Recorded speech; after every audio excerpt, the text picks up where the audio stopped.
కైలాసంలో ప్రశాంతంగా ఉండే ఆ పరమశివుడు ఇక్కడ కోర మీసాలతో, చేతిలో ఖడ్గంతో, ఒంటి నిండా పసుపుతో ఉగ్ర రూపంలో ఎందుకు కనిపిస్తాడు? శతాబ్దాలుగా కోట్లాది మంది భక్తులు జై మల్లన్న అంటూ గాల్లోకి పసుపును ఎందుకు విసురుతారు?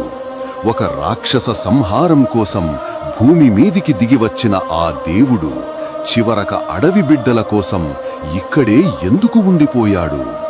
చరిత్ర పుస్తకాల్లో దొరకని కుమురవెల్లి మల్లన్న స్వామి. ఈ పసుపు కేవలం ఒక రంగు కాదు, ఇది ఒక రాక్షసుడిని అంతం చేసిన విజయ సంకేతం. ఇది ఒక అంటువ్యాధిని తరిమికొట్టే సంజీవని. అన్నిటికీ మించి తనను నమ్ముకున్న భక్తులకు ఆ మల్లన్న ఇచ్చే రక్షణ కవచం. ఒకే ఒక్క గుప్పెడు పసుపు కోట్లాది మంది జనాలను ఎలా ఏకం చేసింది?